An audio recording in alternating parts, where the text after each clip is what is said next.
എല്ലാവർക്കും നമസ്കാരം. എല്ലാവർക്കും നകുലൻസ് കിച്ചണിലേക്ക് സ്വാഗതം. ഇന്ന് ഞാനിവിടെ വന്നിരിക്കുന്ന ഒരു പ്രത്യേക റെസിപ്പി ആയിട്ടാണ്. കാന്താരി ചിക്കനാണ്. അത് റെസ്റ്റോറൻറ്റിലൊക്കെ കിട്ടുന്ന പോലെ അതുപോലെ തന്നെ പൊള്ളിച്ചിട്ട് നമുക്ക് വീട്ടിൽ കിട്ടാൻ പ്രയാസമാണ്. എങ്കിലും ഏകദേശം അതുപോലെ ഒരു ടേസ്റ്റ് വരത്തക്ക രീതിയിലാണ് ഞാൻ തയ്യാറാക്കിയിരിക്കുന്നത്. അപ്പോൾ അതെങ്ങനെയാണ് തയ്യാറാക്കുന്നതെന്നും അതിൻ്റെ ഇൻഗ്രീഡിയൻസ് എന്താണെന്ന് നോക്കാം. അതിനു മുൻപേ ആദ്യമായിട്ടാണ് ഈ ചാനൽ കാണുന്നതെങ്കിൽ നിങ്ങൾ സബ്സ്ക്രൈബ് ചെയ്യാനും ബെല്ലൈക്കൺ ക്ലിക്ക് ചെയ്യാനും മറക്കരുത്. വെളുത്തുള്ളി ഒരു 3 ടേബിൾ സ്പൂൺ, കാന്താരി ഒരു പിടിയിലധികം എടുത്തിട്ടുണ്ട്. ഞാൻ 1.5 പിടിയോളം എടുത്തിട്ടുണ്ട്. ഇത് നല്ല എരിവുള്ള പച്ചമുളകായാലും എടുക്കാം. ഉപ്പ് ആവശ്യത്തിന്, മഞ്ഞൾപ്പൊടി ഒരു 2 ടേബിൾ സ്പൂണും ഞാൻ എടുത്ത് വെച്ചിട്ടുണ്ട്. നിറത്തിനനുസരിച്ച് നമുക്ക് ഉപയോഗിക്കാം. ചെറുനാരങ്ങ നീര് ഒരു 2 നാരങ്ങൻ്റെ നീര് എടുത്തിട്ട് വെച്ചിട്ടുണ്ട്. ഇഞ്ചി ഒരു 2 ടേബിൾ സ്പൂൺ എടുക്കാം. ചിക്കൻ 4 ലെഗ് പീസ് എടുത്തിട്ടുണ്ട്. അത് 1 കിലോ വെയിറ്റ് ഉണ്ട്.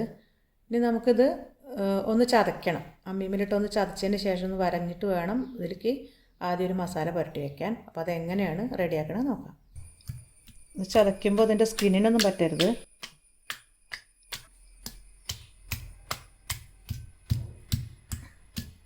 ചിക്കനൊന്ന് ചതച്ചെടുത്തിട്ടുണ്ട്. ഇനി ഇതിൻ്റെ സ്കിന്നിനൊന്നും വരാൻ പാടില്ല കേട്ടോ. നമ്മൾ ചതയ്ക്കുമ്പോൾ ഒന്ന് എല്ല് ഒടിഞ്ഞ് കിട്ടിയാൽ മതി. അത് കഴിഞ്ഞ് നമുക്കിതിന് ചെറുതായിട്ട് വരകളിട്ടൊന്ന് വരഞ്ഞു കൊടുക്കാം മസാല പിടിപ്പിക്കാൻ. അടുപ്പിച്ച് നല്ലപോലെ ആഴത്തിലൊന്ന് വരഞ്ഞെടുക്കാം. ചിക്കൻ ഞാനൊന്ന് വരഞ്ഞ് വെച്ചിട്ടുണ്ട്. ഇനി ഇതിലേക്ക് മസാല പുരട്ടാൻ പോവുകയാണ്. അപ്പോൾ എപ്പോഴും നമ്മൾ ചിക്കൻ നല്ലപോലെ കഴുകി വെള്ളം വാർന്നതിന് ശേഷം നമ്മൾ ഇതൊക്കെ ചെയ്യാം കേട്ടോ. ഞാനത് ആദ്യം പറഞ്ഞിട്ടില്ല എന്നേ ഉള്ളൂ. എന്നിട്ട് വേണം മസാല നല്ലപോലെ പുരട്ടി വയ്ക്കാൻ. അപ്പോൾ അതൊക്കെയുള്ള മസാലകളിപ്പം കുറച്ച് ഉപ്പ്, നമുക്ക് ആവശ്യത്തിന് ഉപ്പ് എടുക്കുകയാണ്.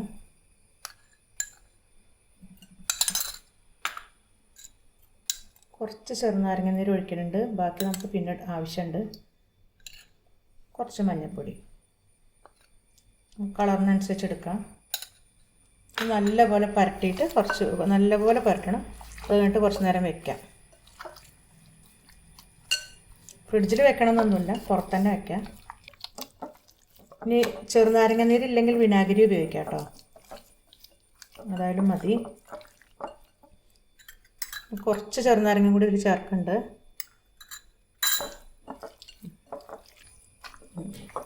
ഇത് നമുക്കൊരു 10 മിനിറ്റോളം മാറ്റി വയ്ക്കാം. അതിലേറെ വെച്ചാലും നല്ലതാണ്. നല്ലപോലെ മസാല പിടിച്ചാൽ നല്ലതാണ്. ഇനി ഞാൻ ചെയ്യാൻ പോകുന്നത് ഒരു ഫ്രൈ പാൻ ഒന്ന് ചൂടാക്കിയിട്ടുണ്ട്. ഇതിലേക്ക് കുറച്ച് ഓയിൽ ഒഴിച്ചു കൊടുക്കുക. വളരെ കുറച്ച് മതി. ഇതിപ്പോൾ ഒലിവ് ഓയിലോ അല്ലെങ്കിൽ സൺഫ്ലവർ ഓയിലോ എന്ത് വേണമെങ്കിലും ഒഴിക്കാം. എണ്ണ ചൂടായിട്ടുണ്ട്. ഇനി ഇതിലേക്ക് നമ്മൾ ഇപ്പം മഞ്ഞളും പുരട്ടി വെച്ചിട്ടുള്ള ചിക്കൻ ഇടുകയാണ്. ഇത് വല്ലാതെ വറക്കണ്ട. ഒരു 20 മിനിറ്റോളായിട്ട് ഇത് പുരട്ടി വെച്ചിട്ട് ഇതുപോലെ തലേദിവസം തന്നെ നമ്മൾ റെഡിയാക്കി വെക്കുകയാണെങ്കിൽ ഗസ്റ്റൊക്കെ വരുമ്പോൾ പിറ്റേ ദിവസം അപ്പോഴേക്കും കാന്താരി കരച്ച് വരുമ്പോൾ നമുക്ക് കാന്താരി ചിക്കൻ റെഡിയാക്കാം. ചിക്കൻ ഒന്ന് നിറം മാറിയിട്ടുണ്ട്. ഇത് മീഡിയം ഫ്ലെയിമിലാണ് കേട്ടോ വെച്ചിരിക്കുന്നത്. ഒന്ന് ഷാലോ ഫ്രൈ ചെയ്തെടുത്താൽ മതി. തിരിച്ച് മറിച്ചിട്ടൊന്ന് ഫ്രൈ എടുക്കാം. ഇത് റെഡി ആയിട്ടുണ്ട്.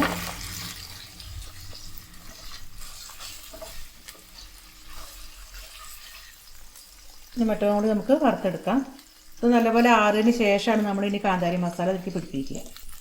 ഇനി പുരട്ടി വെച്ചിരിക്കുന്ന ചിക്കനിലേക്കുള്ള മസാലയാണ്. കാന്താരി, വെളുത്തുള്ളി, ഇഞ്ചി, ആവശ്യത്തിന് കുറച്ച് ഉപ്പ്. ഈ മസാലയ്ക്ക് മാത്രം വേണ്ട ഉപ്പ് മതി. കുറച്ച് ചെറുനാരങ്ങ നീര്. ഉപ്പ് നമ്മൾ അതിൽ ആദ്യം പുരട്ടി വെച്ചുകൊണ്ട് ശ്രദ്ധിക്കണം. എപ്പോഴും വളരെ കുറച്ച് ഉപ്പേ ഉണ്ടാവും. ഇതെല്ലാം കൂടി ചേർത്ത് പേസ്റ്റാക്കി അരയ്ക്കാം. ചിക്കൻ ഒന്ന് തണുത്തിട്ടുണ്ട്. നമുക്കതിലേക്ക് കാന്താരി പേസ്റ്റ് ചേർക്കാം.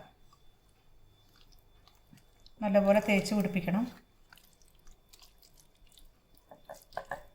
അപ്പോൾ നമ്മളുടെ ചിക്കൻ റെഡി ആയിട്ടുണ്ട്. മസാലയൊക്കെ പുരട്ടി റെഡി ആയിട്ടുണ്ട്. ഇനി നമുക്ക് ചുട്ടെടുക്കണം. ഇത് ഞാൻ ദോശക്കല്ലാണ് ഇപ്പോൾ ചുട്ടെടുക്കണത്. ഫോയിലും വേണമെങ്കിൽ ചുട്ടെടുക്കാം. ഇത് ഹോട്ടലിലൊക്കെ വലിയ വലിയ കല്ലിൽ ചുട്ടെടുക്കുന്നതാണിത്. അപ്പോൾ നമുക്ക് അങ്ങനെ സൗകര്യമുള്ളവർക്ക് അങ്ങനെ ചെയ്യാം. ഇപ്പം ഞാൻ ദോശക്കല്ലാണ് ചുടുന്നത്. ദോശക്കല്ലൊന്ന് ചൂടാക്കാൻ വെച്ചിട്ടുണ്ട് ഞാൻ. അതൊന്ന് ചൂടായതിന് ശേഷം നമുക്ക് ചിക്കനിലേക്ക് വയ്ക്കാം. കല്ല് നല്ലോണം ചൂടായിട്ടുണ്ട്. ഇനി നമ്മൾ കുറച്ചെണ്ണ, വളരെ കുറച്ച് മതി കേട്ടോ, ഒഴിച്ചു കൊടുത്തിട്ടുണ്ട്. തീ ഇപ്പോൾ ലോ ഫ്ലെയിമിലാണ് ഞാൻ വെച്ചിരിക്കുന്നത്. ഇത് നമുക്ക് വൃത്തിയാക്കി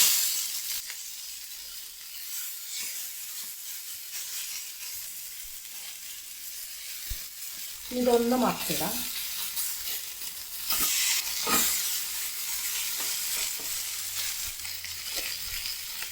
കുറച്ച് എണ്ണ തൂക്കി കൊടുക്കുന്നുണ്ട്. വളരെ കുറച്ച് മതി, കുറച്ച് ഒഴിച്ചേക്കാൻ മതി. പിന്നെ ഇത് ഹോട്ടലിലൊക്കെ വലിയ കല്ലുകൊണ്ടൊക്കെയാണ് ഇത് കൊടുക്കുക. നമ്മൾ ചെറിയൊരു അമ്മിക്കല്ലാണ് ഇവിടെ ഉള്ളത്. അപ്പോൾ അതുകൊണ്ട് ഇങ്ങനെ പ്രസ് ചെയ്ത് കൊടുക്കുക ചെറുതായിട്ട്. അത്യാവശ്യം വെയിറ്റുള്ളതായിരിക്കണം.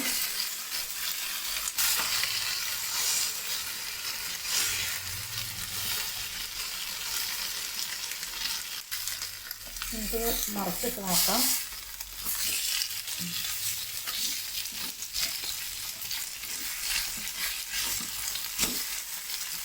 ഇങ്ങനെ ചുറ്റും മറിച്ച് നമ്മളൊന്ന് കല്ലുകൊണ്ട് പ്രസ് ചെയ്ത് വറുത്തെടുക്കണം. തീ ഒന്ന് കൂട്ടി കൊടുക്കുക കുറച്ച്.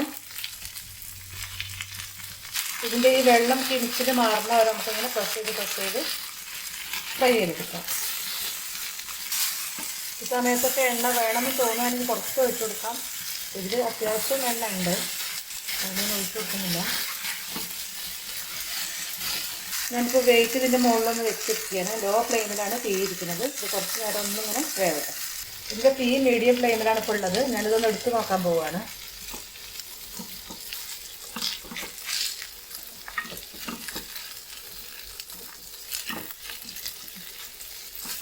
പൊടിപ്പൊടി വരുന്നുണ്ട്. ഇതുപോലെ ചുറ്റും മറിച്ച് നമ്മൾ നല്ലപോലെ വേവിച്ചിട്ട് ഇത് വേവിച്ചെടുക്കുക. തീ ഒന്ന് കൂട്ടി കൊടുക്കുകയാണ്. ഇനിയിപ്പോൾ നമ്മൾ തീ ഇത് കൂട്ടിയും കുറച്ചും ക്രമീകരിച്ചാണ് നമ്മളിപ്പോൾ ഇങ്ങനെ വെച്ചിരിക്കുന്നത്. ഇപ്പോൾ ഒന്ന് കുറച്ചതാണ്, ഒന്ന് കൂട്ടി കുറച്ചു. ഇനി നമുക്കൊന്ന് എടുത്ത് നോക്കാം. അതിൻ്റെ വെള്ളമൊക്കെ വറ്റിയിട്ടുണ്ട്. റെഡി ആയിട്ട് നമുക്കിനി പാത്രത്തിലേക്ക് എടുക്കാം.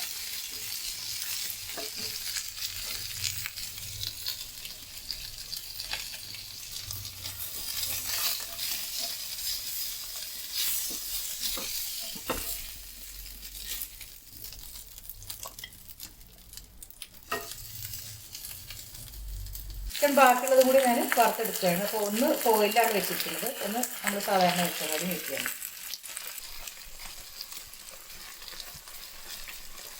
ഫോയിലുള്ള കാന്താരി ചിക്കനും റെഡി ആയിട്ടുണ്ട്. നമുക്കതൊക്കെ പാത്രത്തിലേക്ക് വയ്ക്കാം.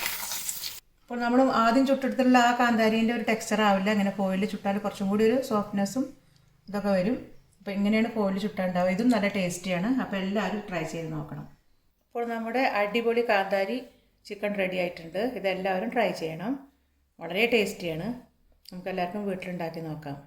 അപ്പോൾ ഈ വീഡിയോ നിങ്ങൾക്ക് എല്ലാവർക്കും ഇഷ്ടമായി എങ്കിൽ ലൈക്ക് ചെയ്യാനും ഷെയർ ചെയ്യാനും കമൻറ്റ് ചെയ്യാനും ഒന്നും മറക്കരുത്. ഈ റെസിപ്പി നിങ്ങൾ എന്തായാലും വീട്ടിൽ ട്രൈ ചെയ്യണം. അടുത്ത നല്ലൊരു റെസിപ്പിയായി വരുന്നവരേക്കും ബൈ.